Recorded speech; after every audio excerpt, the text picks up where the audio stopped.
বৃন্দাবনে এক শেঠজি ছিলেন, জানেন? খুব মন দিয়ে শোনো আমার মায়েরা। অনেক মায়ের ইচ্ছা থাকে একটা যদি মেয়ে হয়, অনেক মা বাবার মেয়েদের প্রচুর শখ থাকে, কারণ একটা মেয়ে দুটো পরিবারের প্রদীপ। একটা ছেলে সে তার বংশের প্রদীপ, কিন্তু একটা মেয়ে সে যেমন বাবার বংশের প্রদীপ, সে তেমনি শ্বশুর বাড়ির বংশেরও প্রদীপ। তো বৃন্দাবনে এক শেঠজি যিনি বার্সানাতে থাকতেন, তার একটা ছেলে ছিল, কিন্তু মন তার অতৃপ্ত। সে সব সময় চিন্তা করত যে আমার যদি একটা মেয়ে হতো তাহলে খুব ভালো হতো। শেঠজি খুব ভালোই ছিলেন, সারাদিন দোকানের মধ্যে থাকতেন, হ্যাঁ, কিন্তু মনে তার কষ্ট। খুব মন দিয়ে আমার কথাটা শুনবেন। একদিন এক সাধু বাবা শেঠজির দোকানে গিয়ে শেঠজির কাছে কি বলছে, কি বাবা শেঠজি, ও শেঠজি, এত কি ভাবছেন আপনি, কি চিন্তা করছেন এত, কি হয়েছে? তখন মনের কথা খুলেই বলতে লাগলো যে দেখুন, অন্য কিছু নয়, আমার তো কোনো কিছুর অভাব নেই, সবই আমাকে ভগবান দিয়েছে। ছেলে দিয়েছে, ছেলের বিয়েও দিয়েছি, টাকা পয়সা গাড়ি বাড়ির কোনো কিছুর অভাব নেই, কিন্তু আমার বড় জীবনে একটা শখ ছিল, যদি একটা মেয়ে হতো আমার, তাহলে জীবনটা পূর্ণ হয়ে যেত। সাধু বাবা বলল, ও মা, বৃন্দাবনে এবং বার্সানায় বাস করে তুমি মেয়ের চিন্তা করছো কেন শেঠজি? মেয়ে তো তোমার আছে গো। বলে কোথায়? বলে কেন, শ্রীজিকে তুমি তোমার মেয়ে করে নাও, স্বয়ং রাধারানীকে তুমি তোমার মেয়ে করে নাও, তুমি তার বাবা হয়ে যাও, সন্তানের মতো মেয়ের মতো তুমি তাকে ঘরে নিয়ে যাও, ভালোবাসা দাও, আদর দাও, স্নেহ দাও, বাৎসল্য দাও। তিনি কৃপাময়ী, করুণাময়ী, তোমার বাসনা তিনি পূর্ণ করবেন। বাহ, খুব ভালো কথা বলেছ, খুব ভালো কথা। দোকান বন্ধ করে একটা ফটোর দোকানে একটা রাধারানীর চিত্রপট কিনে নিয়ে সেটাকে পুরস্চরণ করালো মন্দিরে, শ্রীজির মন্দিরে। তারপরে ঘরে নিয়ে গিয়ে নিজের শোবার ঘরের দেওয়ালের মধ্যে টাঙিয়ে দিল। ব্যাস, তখন থেকে রাধারানীকে সে মেয়ে মনে করত। খেতে, শুতে, উঠতে, বসতে সব সময় রাধে রাধে রাধে রাধে রাধে রাধে। একদিনের ঘটনা। এ বাবা বস। বাচ্চারা চিৎকার করলে মায়েরা থামিয়ে দিন। আপনার সন্তানকে শুধু শুধু রাত জাগাবেন না, কীর্তন শোনা, তাতে ফলটা তার এবং আপনার। এই অল্প বয়স থেকে যদি তার আধ্যাত্মিক একটা চেতনা হয়, তাহলে একদিন তার মানবতা আসবে, সে ভক্ত হবে। আস্তে, একদিনের ঘটনা। তখনকার দিনে বাড়ি বাড়ি মেয়েরা চুড়ি পরাতে আসতো, চুড়ি বালি। এখনো বৃন্দাবনে আছে সেসব রীতি, গ্রামের মধ্যে এখনো সেসব রীতি আছে। তো একজন চুড়ি বালি পরিচিত ছিলেন, তিনি শেঠজির সাথে দেখা করে বললেন, শেঠজি তোমার বাড়ি চললাম চুড়ি পরাতে। বলে ঠিক আছে যাও। আর শোনো ও মা, বলে কি হলো? বলে আসার সময় আমার কাছ থেকে টাকাটা নিয়েছে। বলে হ্যাঁ ঠিক আছে, তাই হবে। চুরি বালি তো চলে গেল শেঠজির সঙ্গে দেখা করে তার বাড়ি। বাড়িতে গিয়ে ডাকলো, শেঠজির স্ত্রী এলেন, সে চুরি পড়লো। শেঠজির পুত্রবধূ, ছেলের বউ, সে চুরি পড়লো। খুব আনন্দ, কত রং বেরঙের চুরি পরিয়ে দিয়েছে। দুজনের চুরি পরার পর এবারে চুরির বাক্সটা বন্ধ করতে যাবে, আর এমন সময় হলো কি না, ঘরের ভেতর থেকে নুপুরের শব্দ, নুপুরের ধ্বনি। কে? অপূর্ব সুগন্ধ উঠছে সেই জায়গায়। একটা ছোট্ট বাচ্চা মেয়ে, আমার গায়ে কাঁটা দিচ্ছে বাবা। এই পর্যন্ত ঘোমটা, এত তার গায়ের জ্যোতি, এত তার আলো। শেঠজির কাছে দাঁড়িয়ে বলল, বাবা, চুরিবালির কাছে দাঁড়িয়ে বলল যে চুরিবালি, আমায় চুরি পরাবে না? চুরিবালি তাকিয়ে বলছে, তুমি কে মা? কে তুমি? বলে, ও মা, তুমি জানো না আমি তো এই বাড়ির মেয়ে গো। ওই যে শেঠজি, ও তো আমার বাবা, আমাকে চুরি পরাও। চুরিবালি বলছে, মনে মনে চিন্তা করছে, আহা কি মাধুর্য, কি রূপ লাবণ্য। বলে, ঠিক আছে, কিন্তু একটা কথা, আমাকে কোনোদিন শেঠজি তো বলেনি যে তার একটা মেয়েও আছে। দেখেছো মা, আমি বাক্সটা বন্ধ করে দিচ্ছিলাম, এসো এসো, হাত দুটো বাড়িয়ে দাও। কৃপাময়ী হাত দুটোকে বাড়িয়ে দিলে। হরি বল। রাধারানীর হাতে চুরি পরিয়ে দিলে। ওই জন্য বৃন্দাবনে বারসানার পাহাড়ে যখন উঠবেন না, দেখবেন রাস্তার ধারে কত মায়েরা তাকে চুরি পরানোর জন্য, মেহেন্দি পরানোর জন্য, কারণ তিনি সাজতে বড় ভালোবাসেন, ষোড়শ শৃঙ্গার তিনি করেন।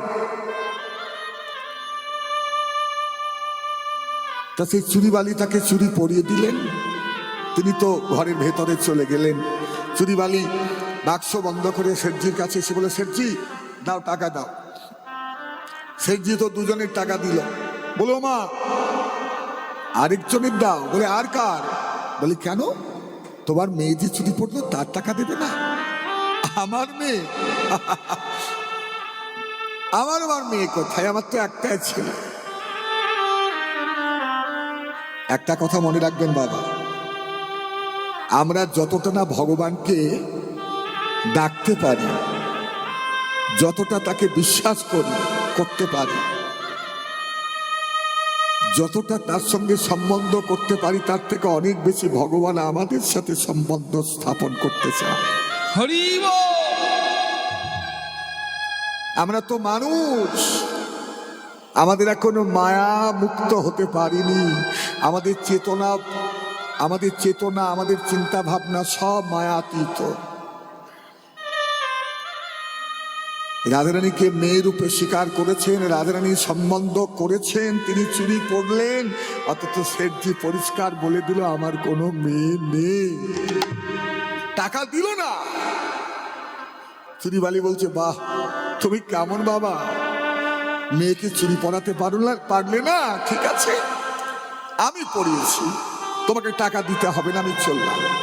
দুজনের টাকা নিয়ে তো চুরিবালি চলে গেলেন। সেই সন্ধ্যাবেলা দোকান বন্ধ করে প্রতিদিনের মতো আজকেও শেঠজি বাড়ি গেলেন। বাড়িতে গিয়ে হাত মুখ ধুয়ে,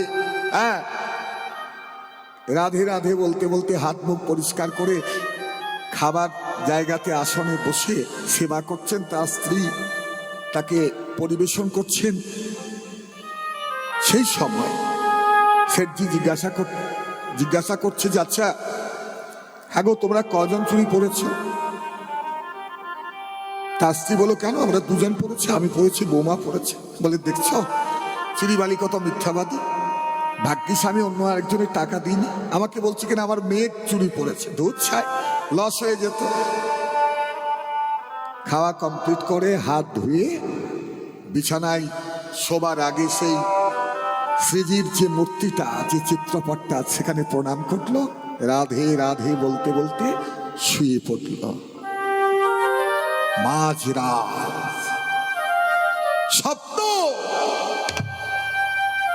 স্বপ্নের মধ্যে দর্শন দিলেন শ্রীজি রাধারানী তার মেয়ের মতো বালিকার রূপে।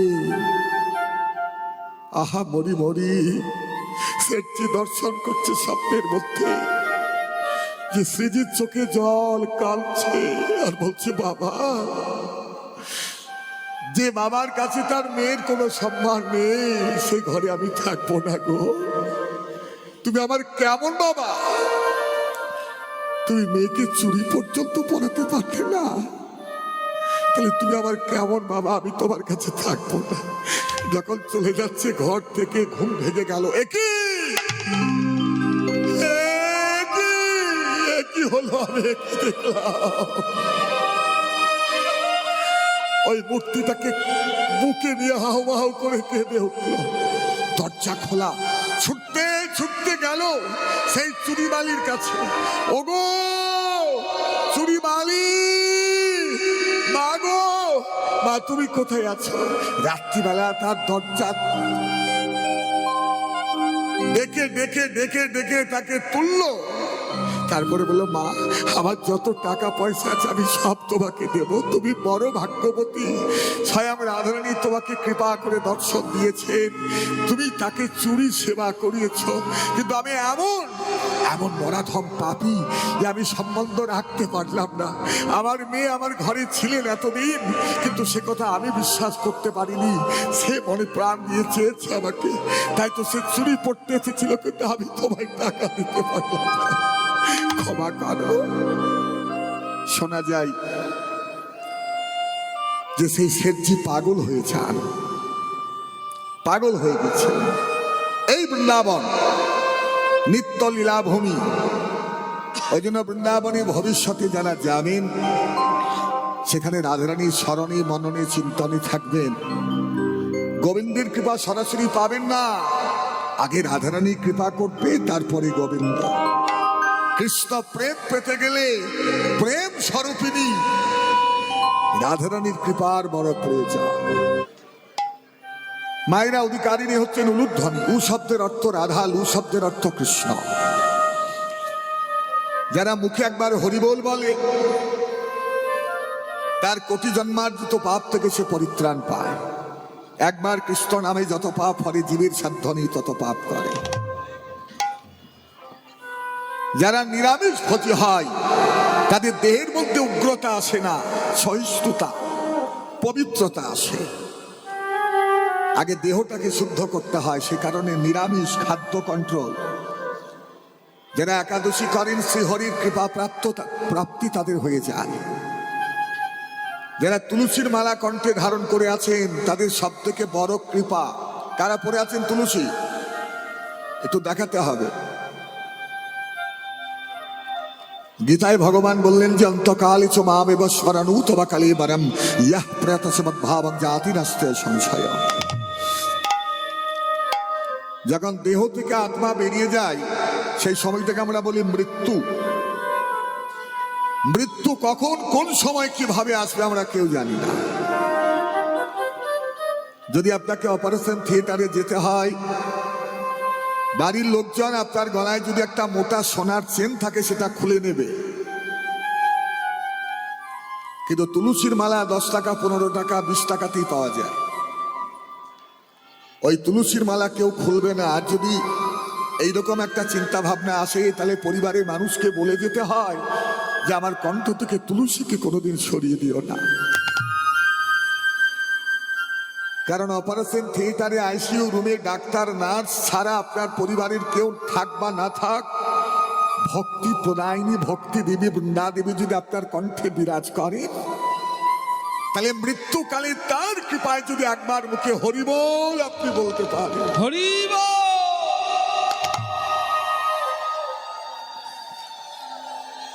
তাহলে ভগবানের স্মরণ নিয়ে মৃত্যু হলে পরের জন্মে আবার আপনার কৃষ্ণচরণ প্রাপ্তি হয়ে যাবে। যারা তিলক সেবা করেন এটা স্বরূপ, তার গোটা শরীরটা একটা মন্দির হয়ে যাবে। যার ললাটে স্বরূপ নেই তার ললাটটা শ্মশান সম। এখানে এসে তিলক দিচ্ছে সবাই, কিন্তু বাড়ি থেকে তিলক করতে হয়, এটা অভ্যাস। যারা জপের মালা নিয়ে জপ, প্রতিটি নিয়ম আছে বাবা।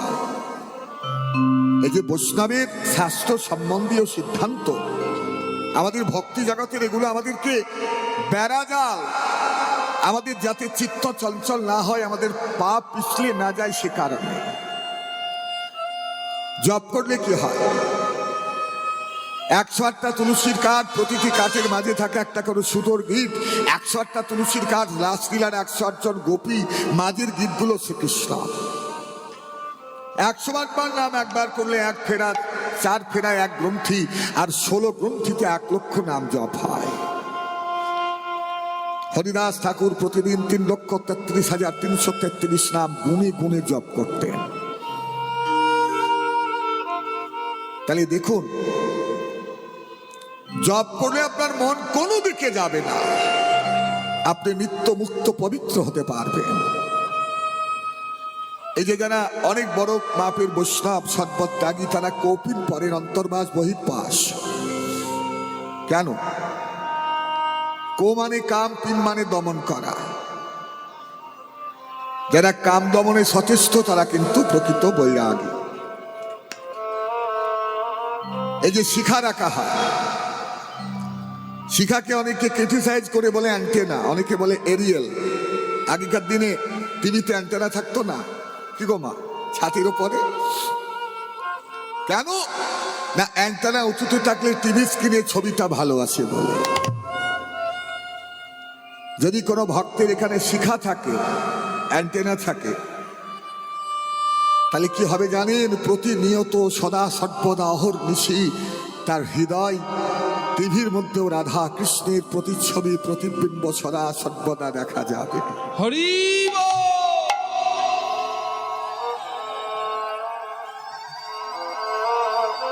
এরপরে গুরু, দীক্ষা গুরু, শিক্ষা গুরু। সবাই দীক্ষা নিয়েছেন তো? যারা নিয়েছেন একটু হাত তুলে দেখান। যারা দীক্ষা নিয়েছেন তার এত তাড়াতাড়ি হাত নামিয়ে দেন কেন? ওই দেখুন, আমার মহাপ্রভুকে দেখুন, শুধু এখানে নয়, যেখানেই তিনি আছেন তিনি কিন্তু বাহু তুলেই আছেন। আপনি আচরি ধর্ম জীবীরে শিখায়, আপনি না আচরিলে শিখানো না যায়। আমি যদি লোভী হই, আমি যদি বাচাল হই, তাহলে আমি লোককে কি শিক্ষা দিতে পারি? আগে নিজেকে ঠিক করো। যদি পেতে চাও কিছু, মাথা করো নিচু, হাত দুটো করো উপরে। লজ্জা ঘৃণা ভয় তিন থাকতে কৃষ্ণ ভজন নয়। গুরু যিনি অন্ধকার থেকে তোমাকে আলোর পথে নিয়ে আসেন, তিনি শ্রী গুরুদেব। আর গুরু কৃপা, গোবিন্দ কৃপা।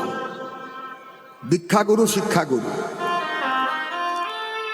যখন নরোত্তম দাস রাজার ছেলে বৃন্দাবনে লোকনাথ প্রভুর সঙ্গে দেখা করলেন, খুব মন দিয়ে শোনো মা, এখানকার আসরটা আজে বাজে আসর নয়। আমি আগে কীর্তন করেছি এখানে। এখানকার মানুষ ভালো কথা শুনতে চায়। এখানকার শ্রোতারা বিদগ্ধ, বুদ্ধিমান। এই জন্য যথার্থ কীর্তনের স্বাদ তারা পেয়েছে, ওই জন্য তারা কীর্তনে বসে আছে।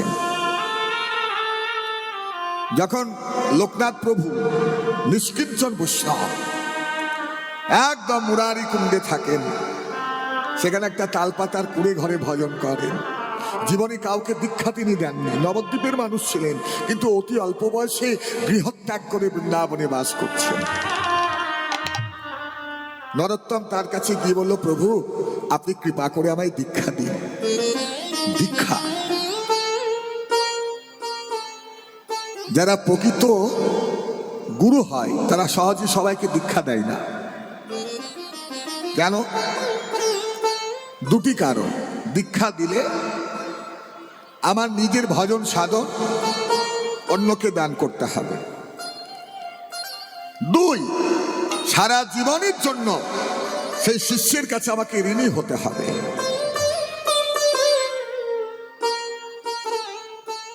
আর যারা লোভী হবে তারা সহজেই গুরু দীক্ষা দিয়ে দেবে, শিষ্য করবে। তো হলো কি, নরোত্তমকে পরিষ্কার বলে দিল যে তুমি কোত্থেকে এসছো বাবা, কি নাম তোমার? সে বলল, আমার নাম নরোত্তম, আমি রাজশাহী জেলা থেকে এসেছি। রাজশাহী থেকে? নরোত্তম, আচ্ছা ঠিক আছে, কি তোমার পরিচয়? তোমার বাবা? বলে, আমার বাবা সেখানকার রাজা। ও, রাজার ছেলে, তা আমার কাছে কেন বাবা? আমি দীক্ষা নিতে চাই। দীক্ষা? আমার জীবনের সংকল্প, আমি কাউকে দীক্ষাই দেব না। হ্যাঁ, শোনো শোনো, এখন শীতকাল, এখন ভাল লাগছে বৃন্দাবনের পরিবেশ আবহাওয়া, কিন্তু যখন গ্রীষ্মকাল আসবে না, ওই প্রচন্ড তাপ যখন তোমার পিঠে ছ্যাঁকা দেবে, রাজার ছেলে এত কষ্ট সহ্য করতে পারবে না, তার আগেই বৃন্দাবন থেকে কেটে পড়ো তুমি, আমি তোমায় দীক্ষা দিতে পারবো না। নরোত্তম চিন্তা করলেন যে ইনি হচ্ছেন আমার প্রকৃত গুরু, এত সহজে দীক্ষা আমাকে দেবেন না, আগে ওনার মনটাকে আমায় জয় করতে হবে। দীক্ষার আগেই মনে মনে গুরুরূপে স্বীকার করে গুরুর সেবা শুরু করলেন। কোনদিন ফুল গাছে জল দেয় ভোরবেলা, যখন আশ্রমে কেউ ওঠে না, লোকনাথ প্রভু যখন ঘুমিয়ে থাকেন, ঝাঁটা দেয়, গাছের ডাল ভেঙে দেয়, ফুল তুলে দেয়। হ্যাঁ, তা এইভাবে যেতে যেতে একদিনকে নরোত্তম দেখলেন যে জঙ্গলে একটা গাছের তলায় প্রতিদিন তার শ্রী গুরুদেব লোকনাথ প্রভু, এখনো দীক্ষা হয়নি মা, দীক্ষার আগেই গুরু স্বীকার করেছেন, একটা গাছের তলায় প্রতিদিন মলত্যাগ করেন, মানে বাচ্চে বসে না, একটা গাছের তলায়, হুঁশ নেই, নিত্যলীলায় প্রবিষ্ট থাকেন, হয়তো কোনোদিন পায়খানার উপরে বসেই পায়খানা করেন। নরোত্তম বড় দুঃখী হলেন মনে, যে আমার গুরুদেব এত কষ্ট করছেন, আমি থাকতে না, না কি করতে হবে না, সেটা পরিষ্কার করতে হবে। তাই লোকনাথ প্রভু যখন মলত্যাগ করে শুচি হতে জলের দিকে গেলেন, অমনি নরোত্তম তাড়াতাড়ি গিয়ে নিজের হাত দিয়ে, এখনো দীক্ষা হলো না কিন্তু তবু কত ভক্তি দেখো, নিজের হাত দিয়ে ওই লোকনাথ প্রভুর মল মূত্র সব পরিষ্কার করে, গোবর জল দিয়ে, ঝাঁটা দিয়ে একদম ঝাঁ চকচকে পরিষ্কার করে দিল। একদিন, দুদিন, 3 দিন, হঠাৎ একদিন লোকনাথ প্রভুর চিন্তা হচ্ছে যে কি ব্যাপার, যদি শ্রীগাল কুকুরে খাই তাহলে একটু আধটু অবশিষ্ট পড়ে থাকবে, এত পরিষ্কার কি ব্যাপার, আমায় দেখতে হবে কে কাজটা করছে, আমায় দেখতে হবে কি করছে। দেখুন, মলত্যাগ করে তাড়াতাড়ি জল থেকে শৌচ করে, তাড়াতাড়ি জল থেকে শৌচ করে একটা গাছের আড়াল থেকে দাঁড়িয়ে দেখছে যে তার মলমূত্র কে পরিষ্কার করছে। অমনি দেখছে সেই ছেলেটা, সেই নরোত্তম, যাকে সে তাড়িয়ে দিয়েছিল, যাকে দীক্ষা দেয়নি, সেই নরোত্তম গুরু দীক্ষার আগে নিজের হাত দিয়ে গুরুদেবের মলমূত্র পরিষ্কার করছে। লোকনাথ প্রভু আর থাকতে পারলেন না, ছুটে গিয়ে নরোত্তমকে জড়িয়ে ধরলেন। নরোত্তম রে, নরোত্তম রে, ওরে নরোত্তম,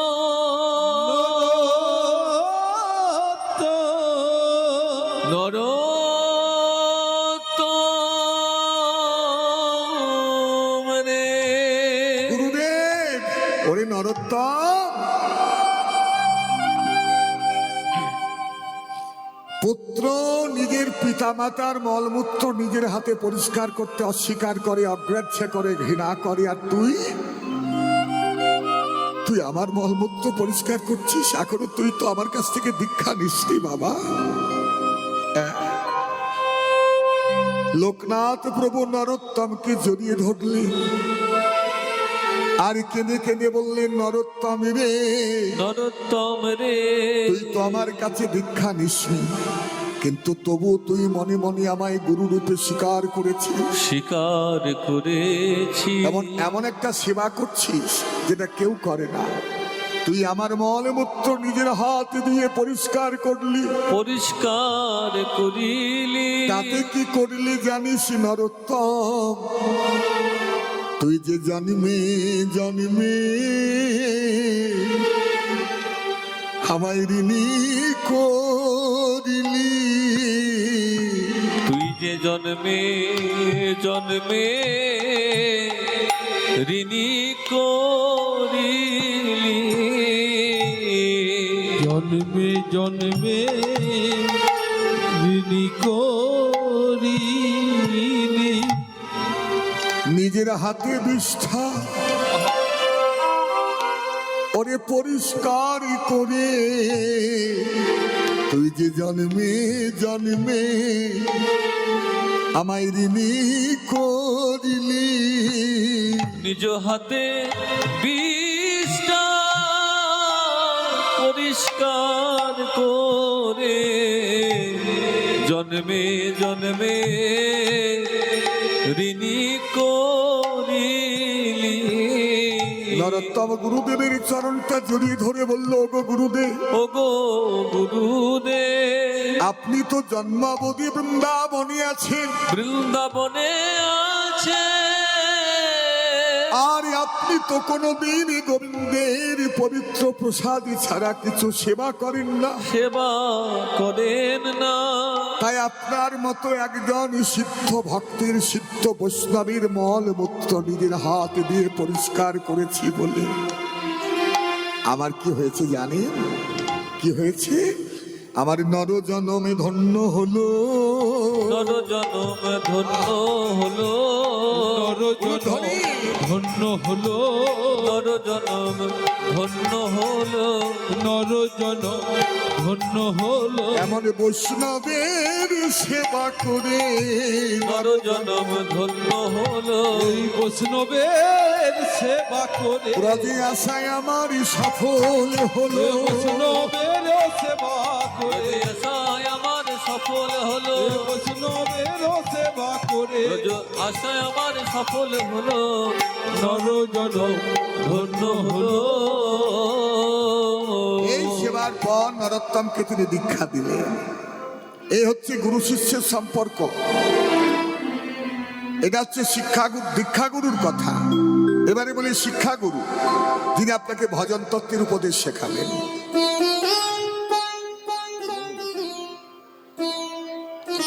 যিনি ভজন তত্ত্বের উপদেশ দেন তিনি শিক্ষাগুরু। দীক্ষাগুরু শিক্ষাগুরু দুজন কার কার হয়েছে? কারোর হয়েছে একসাথে? আচ্ছা, একটা দোতলা বাড়ির ছাদে জলের ট্যাঙ্ক, খুব মন দিয়ে আমার কথাটা শুনতে হবে, একদম ভক্তি তত্ত্বের কথা, বৈষ্ণব জগতের মূল শেকড়ের কথা। দোতলা বাড়ির ছাদে জলের ট্যাঙ্ক, ট্যাঙ্কে কি আছে মা? জলের ট্যাঙ্কে জল। জলটা ভর্তি হলো কি করে ট্যাঙ্কের মধ্যে? না, নিচে পাম্প দিয়ে ওপরে জল তোলা হলো। কিন্তু দেখা যায় জল ট্যাঙ্কি থেকে খালিও হয়ে যায়। কিভাবে খালি হয়? না, যখন জল আপনার কলে পড়তে থাকে, কলের দিকে জল খালি হয়ে যায়, ট্যাঙ্কি খালি। আমাদের এই গোটা দেহটার মধ্যে, দেহ বাড়িটার মধ্যে আমাদের এই ব্রহ্ম জায়গাটা হচ্ছে ব্রহ্মের ট্যাঙ্ক। এটা মূলাধার, এটা আধা। যে মাতৃগর্ভে থাকা অবস্থায় পিতার পিতৃত্ব দিয়ে আমার দেহটা তৈরি হলো, এবং ভগবান প্রদত্ত যে ক্ষমতা, যে বীর্য, সেই বীর্য আমাদের এখানে জমা হয়। কিন্তু যার নিচে কল খোলা থাকবে তার কিন্তু কোনোদিন ভজন সাধন হবে না।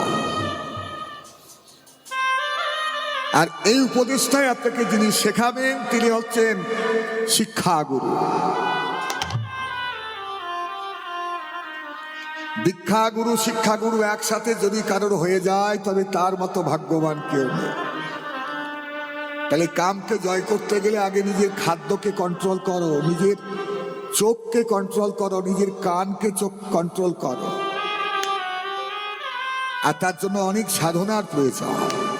যাই হোক, আপনাদের কাছে অনেক কথা আমি বললাম। এবার একবার দুটি বাহু তুলে সবাই মিলে আমার মহাপ্রভু জয়ধ্বনি করুন।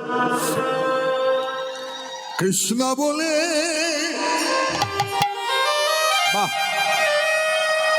বাহু তুলে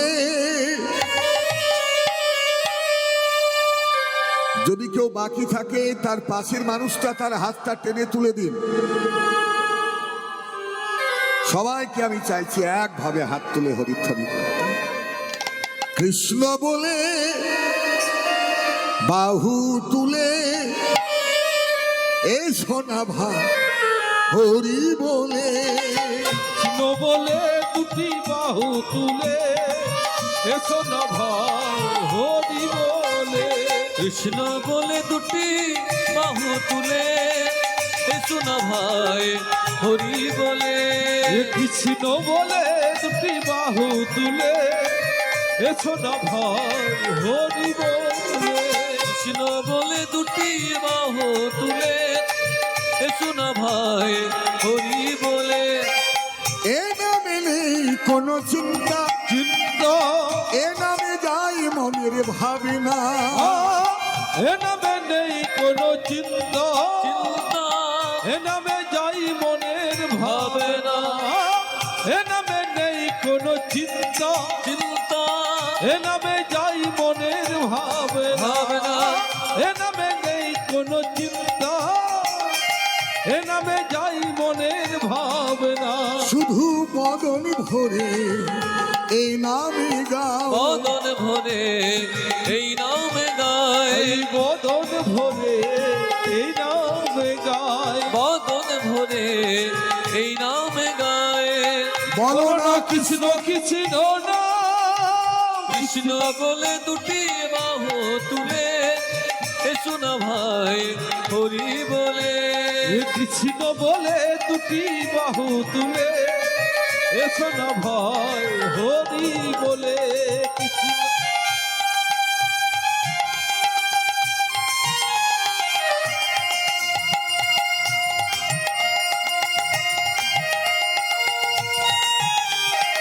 উলুধ্বনি।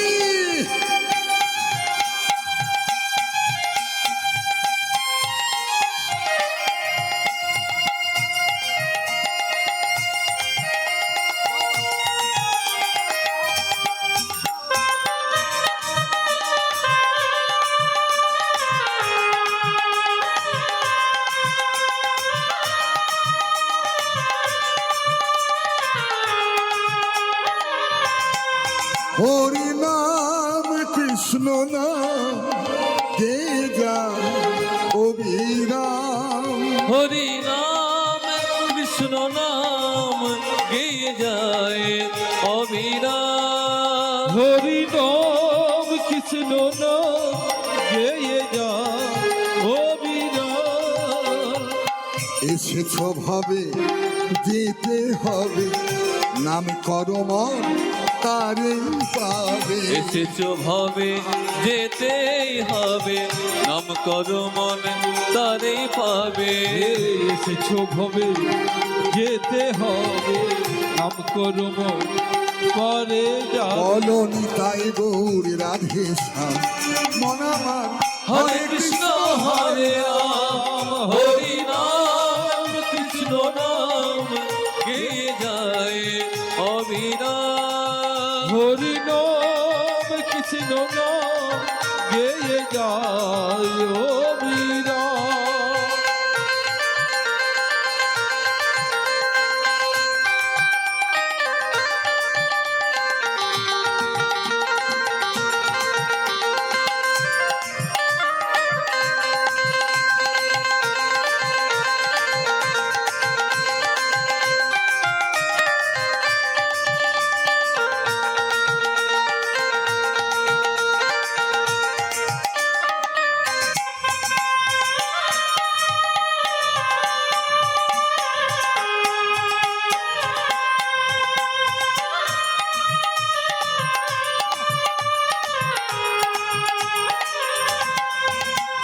কৃষ্ণ হলো সূর্য সম, মায়া হলো অন্ধকার, যাহা কৃষ্ণ তাহা নাই মায়ার অধিকার। সূর্য সম মায়া হলো অন্ধকার, যাহা কৃষ্ণ তাহা নাই মায়ার অধিকার। শ্রী চৈতন্য নিত্যানন্দ অদ্বৈত সীতা, হরি গুরু বৈষ্ণবে ভাগবতী গীতা। শ্রী চৈতন্য নিত্যানন্দ অদ্বৈত সীতা, হরি গুরু বৈষ্ণব ভাগবত গীতা। এসেছ ভাবে যেতে হবে, নাম করম তারে পাবে। এসেছো ভবে যেতে হবে নাম কর্ম করে যা বলনি তাই গৌরী রাধে শ্যাম। কই দুটো বাহু তুলে সবাই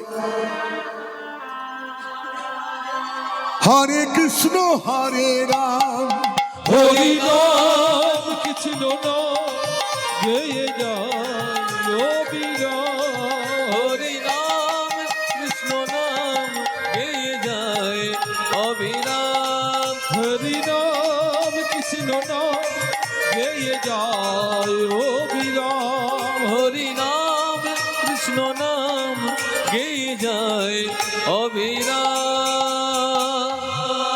আমরা এবারে বৃন্দাবনে প্রবেশ করব।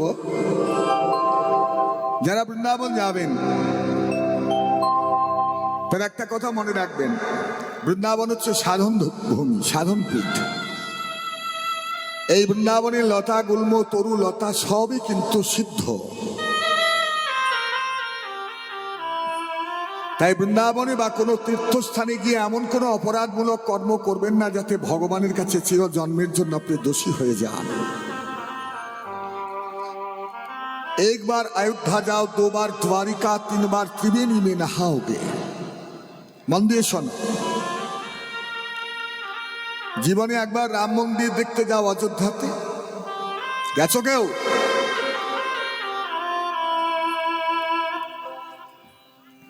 एक बार अयोध्या, 2 बार द्वारिका,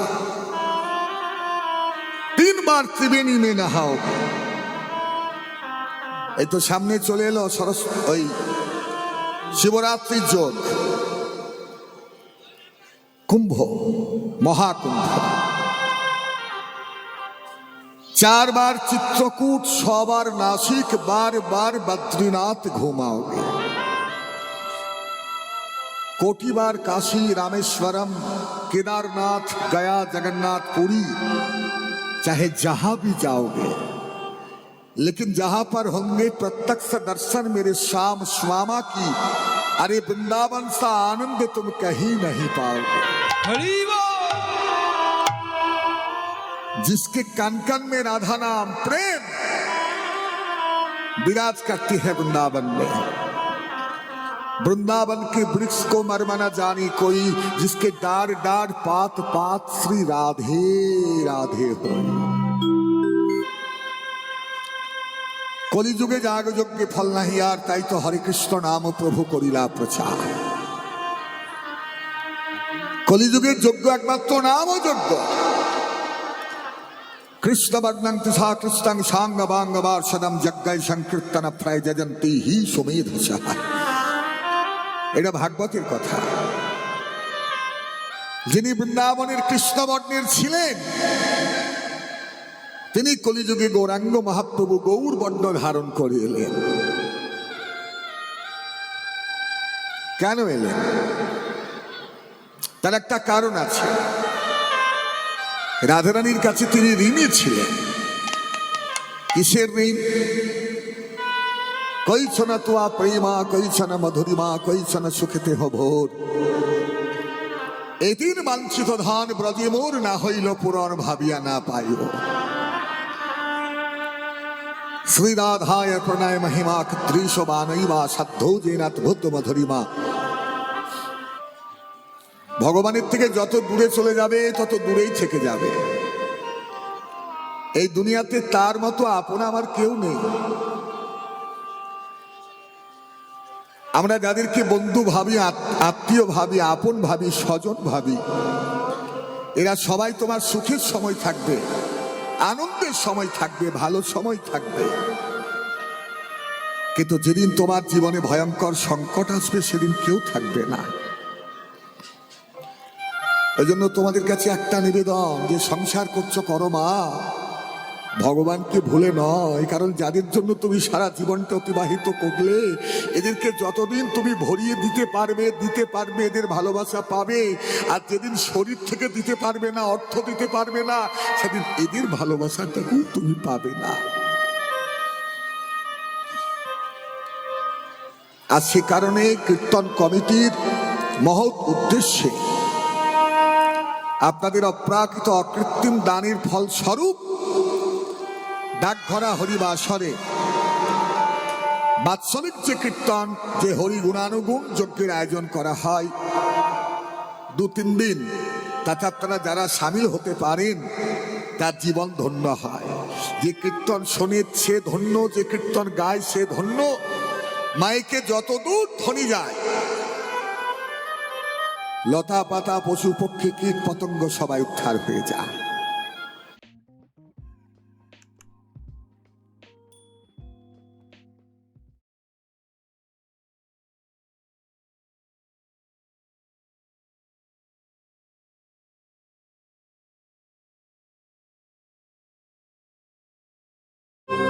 সবাই মিলে চলুন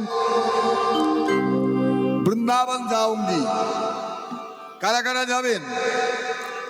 একটা ভজন গাইতে কি হবে তো, বৃন্দাবনের ভজন। একটু হাত তুলে সবাই মিলে আমি বলবো রাধা রানী কি, বৃন্দাবন যাউঙ্গি, বৃন্দাবন যাউঙ্গি। সবাই মিলে বলুন রাধা রানী কি। কি ব্যাপার, এই বাচ্চাগুলো আওয়াজ বেশি দিচ্ছে, আর মায়েদের গলায় আওয়াজ কোথায়? কি হলো? ঘরে তো খুব বকর বকর করেন তখন। তখন স্বামীদের বলা বন্ধ করে দেন আপনারা, কাউকে বলতে দেন না। কিন্তু এখানে বলছেন না কেন? জীবনে যেটা সব থেকে মূল্যবান কথা, সেই কথাটাই আপনাদেরকে বলতে হবে। সেটা কি? রাধা রানীর কথা। সবাই মিলে বলুন রাধা রানী কি, রাধা রানী কি, রাধা রানী কি। বৃন্দাবন যাऊंगी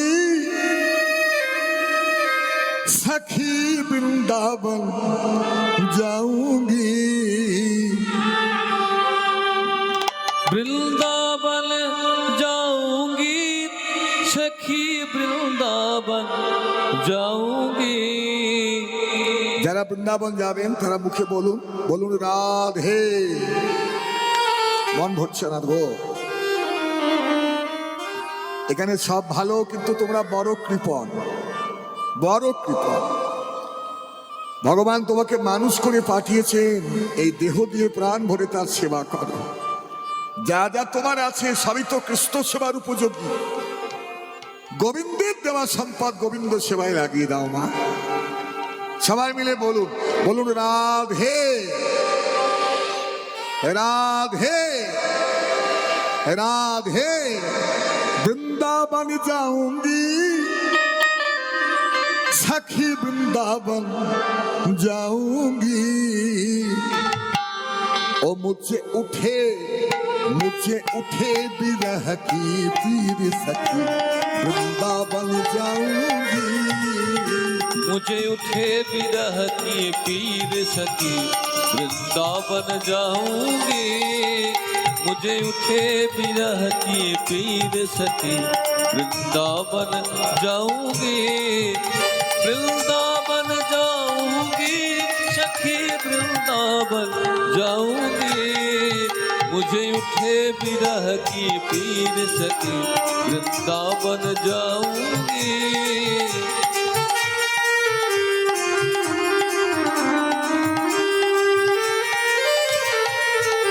बोलो राधे राधे अरे राधे राधे राधे राधे राधे राधे राधे राधे राधे राधे राधे राधे राधे।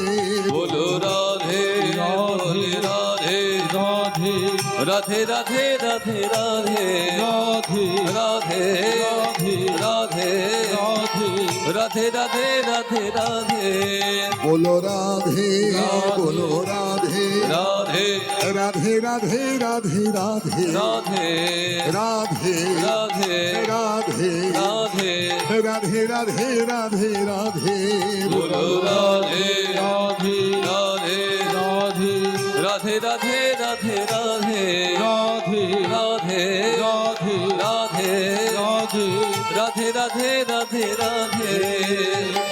छोड़ दिया रे मैंने भोजन पानी शाम की यादों में ओ। छोड़ दिया रे मैंने भोजन पानी शाम की यादों में ओ।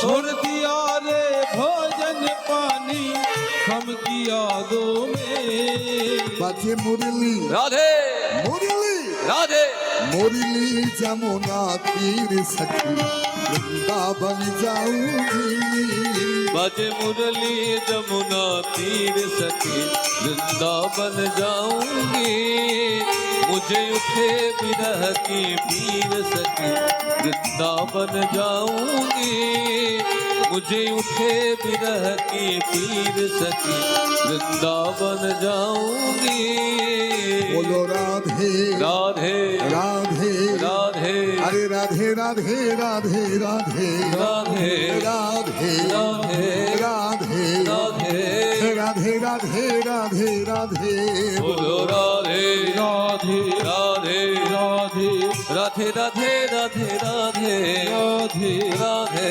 राधे राधे राधे राधे राधे राधे राधे राधे राधे बोलो राधे बोलो राधे राधे राधे राधे राधे राधे राधे राधे राधे राधे राधे राधे राधे बोलो राधे राधे राधे राधे राधे राधे राधे राधे राधे राधे राधे राधे राधे राधे राधे राधे राधे बोलो राधे बोलो राधे राधे राधे राधे राधे राधे राधे राधे राधे राधे राधे राधे राधे राधे बोलो श्री राधा रानी की श्री बिहारी लाल की गोस्वामी वृंदों की बोलो वृंदावन धाम की जय जय जय श्री राधे